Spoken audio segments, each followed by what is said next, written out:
गुजरात विधानसभाની અંદર નાયબ મુખ્યમંત્રી હર્ષ સંઘવી અને ગોપાલ ઇટાલિયા એ સામસામે આવ્યા હતા। ગોપાલ ઇટાલિયાએ નાયબ મુખ્યમંત્રી સામે આક્ષેપો લગાવ્યા હતા। ઇટાલિયાએ કહ્યું કે નિયમ 44 મુજબ નાયબ મુખ્યમંત્રીએ બોલ્યા હતા। જો કે વિધાનસભા અધ્યક્ષે 2 દિવસમાં પુરાવો માંગ્યા હતા।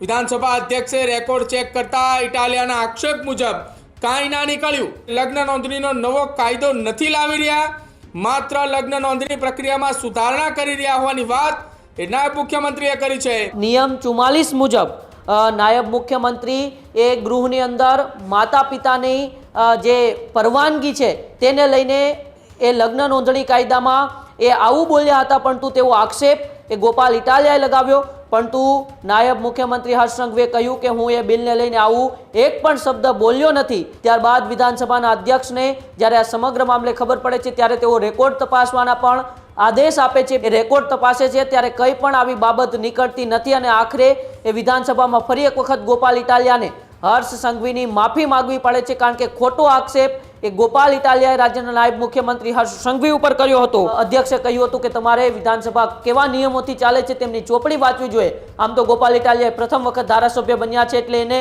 ગૃહનો અનુભવ ન હોય, સ્વાભાવિક છે, પરંતુ જ્યારે પહેલી વખત તેઓ બજેટ સત્રમાં ગયા છે ત્યારે અનેક વખત તેમને એ વિધાનસભાના અધ્યક્ષ હોય, સત્તા પક્ષમાં બેઠેલા મંત્રીઓ હોય તેમની ટકોર સાંભળવા મળી છે અને વિધાનસભાનું બજેટ સત્ર જ્યારે પૂરું થવા આવ્યું છે ત્યારે ફરી એક વખત ગોપાલ ઇટાલિયાને નીચું જોયા જેવું થયું છે। હજુ સુધી તમે અમારી ચેનલને સબસ્ક્રાઇબ નથી કરી તો અત્યારે જ ન્યૂઝરૂમ ગુજરાતને સબસ્ક્રાઇબ કરો, ફેસબુક અને ઇન્સ્ટાગ્રામ પર ફોલો કરો।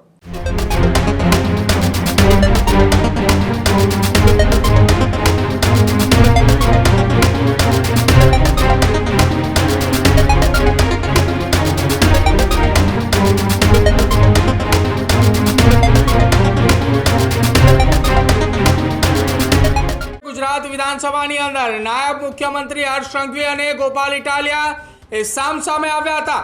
વિધાનસભાની અંદર ચર્ચા દરમિયાન ગોપાલ ઇટાલિયા અને હર્ષ સંઘવી આમને સામને આવ્યા હતા। ગોપાલ ઇટાલિયાએ નાયબ મુખ્યમંત્રી સામે આક્ષેપો લગાવ્યા હતા। લગ્ન નોંધણીના નિયમમાં સુધારાને લઈને ગોપાલ ઇટાલિયાએ આક્ષેપો કર્યા હતા। ઇટાલિયાએ કહ્યું કે નિયમ 44 મુજબ નાયબ મુખ્યમંત્રીએ બોલ્યા હતા। નાયબ મુખ્યમંત્રીએ કહ્યું હતું કે તેમણે કોઈ જ નિવેદન આપ્યું નથી। જો કે વિધાનસભા અધ્યક્ષે 2 દિવસમાં પુરાવો માંગ્યા હતા। વિધાનસભા અધ્યક્ષે રેકોર્ડ ચેક કરતા ઇટાલિયાના આક્ષેપ મુજબ કાંઈ ના નીકળ્યું।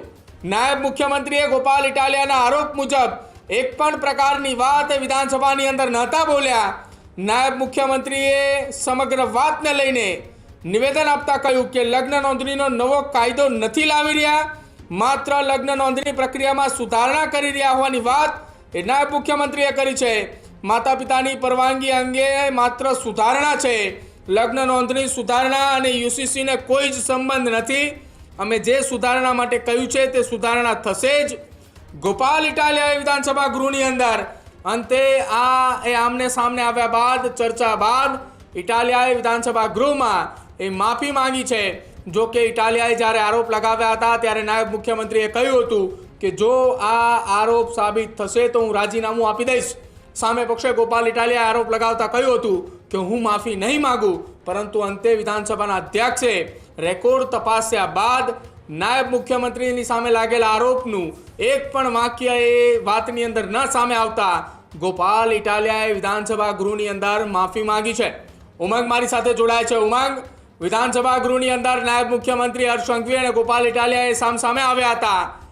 લગ્ન નોંધણીના કાયદાની અંદર સુધારાને લઈને આમને સામને આવતા અંતે ગોપાલ ઇટાલિયાએ માફી પણ માંગી।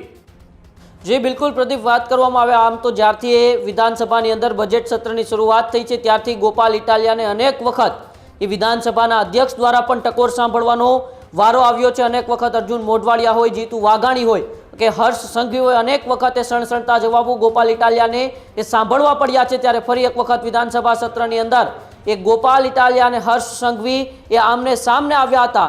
ત્યારે એ ગોપાલ ઇટાલિયા અને હર્ષ સંઘવી વચ્ચે જે આ ઘર્ષણ થયું હતું એનો મુદ્દો હતો લગ્ન નોંધણીના કાયદાઓમાં જે ફેરફાર કરવા માટે સરકાર એ જે વિધાનસભા ગૃહની અંદર રજૂઆત કરી હતી એ રજૂઆતને લઈને ગોપાલ ઇટાલિયાએ કહ્યું કે તમે નિયમ 44 મુજબ નાયબ મુખ્યમંત્રી એ ગૃહની અંદર માતા પિતાની જે પરવાનગી છે તેને લઈને એ લગ્ન નોંધણી કાયદામાં એ આવું બોલ્યા હતા, પરંતુ તેવો આક્ષેપ એ ગોપાલ ઇટાલિયાએ લગાવ્યો. પરંતુ નાયબ મુખ્યમંત્રી હર્ષ સંઘવીએ કહ્યું કે હું એ બિલને લઈને આવું એક પણ શબ્દ બોલ્યો નથી.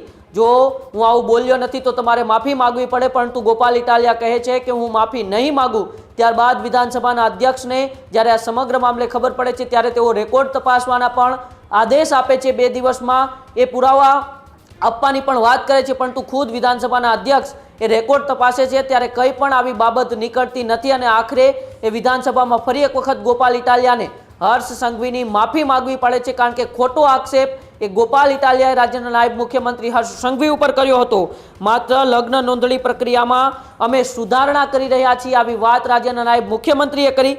માતા પિતાની પરવાનગી અંગે માત્ર સુધારણા કરવા જઈ રહ્યા છીએ એવી કોઈ વાત અમે નથી કરી જેમાં માતા પિતાની પરવાનગી એ જરૂરી છે લગ્ન નોંધણીની અંદર. આવો કોઈ પણ પ્રકારની વાત મેં વિધાનસભાના ગૃહની અંદર નથી કરી તેવી વાત હર્ષ સંઘવીએ સ્પષ્ટતા કરીને જણાવી હતી. તેમ છતાં ગોપાલ ઇટાલિયાએ માનવા તૈયાર ન હતા, માફી માંગવા તૈયાર ન હતા. તેથી પછી સમગ્ર આખો મામલો છે એ વિધાનસભાના અધ્યક્ષે રેકોર્ડ તપાસવાની સૂચના આપી હતી. અને ત્યારબાદ જ્યારે રેકોર્ડ તપાસ્યો ત્યારે તેમાં સત્યતા બહાર આવી કે રાજ્યના નાયબ મુખ્યમંત્રી હર્ષ સંઘવી આવું કંઈ બોલ્યા જ નહોતા.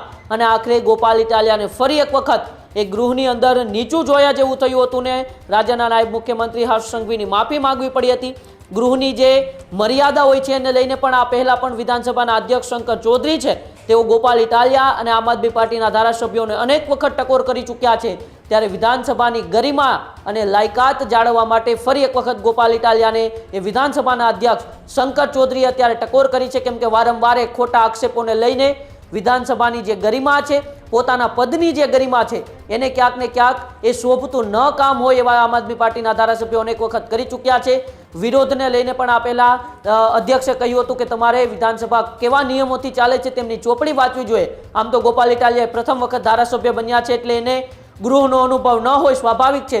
પરંતુ જ્યારે પહેલી વખત તેઓ બજેટ સત્રમાં ગયા છે ત્યારે અનેક વખત તેમને એ વિધાનસભાના અધ્યક્ષ હોય, સત્તા પક્ષમાં બેઠેલા મંત્રીઓ હોય તેમની ટકોર સાંભળવા મળી છે. અને વિધાનસભાનું બજેટ સત્ર જ્યારે પૂરું થવા આવ્યું છે ત્યારે ફરી એક વખત ગોપાલ ઇટાલિયાને નીચું જોયા જેવું થયું છે અને ગૃહની અંદર રાજ્યના નાયબ મુખ્યમંત્રી હર્ષ સંઘવીની માફી માંગવી પડી છે. પ્રદીપ, બિલકુલ આભાર ઉમંગ, માહિતી સાથે જોડાવા બદલ. ત્યારે જ ન્યૂઝરૂમ ગુજરાતની યુટ્યુબ ચેનલને સબસ્ક્રાઇબ કરો અને ઇન્સ્ટાગ્રામ અને ફેસબુક પર ફોલો કરો. અપડેટ રહો, સત્યની સાથે રહો.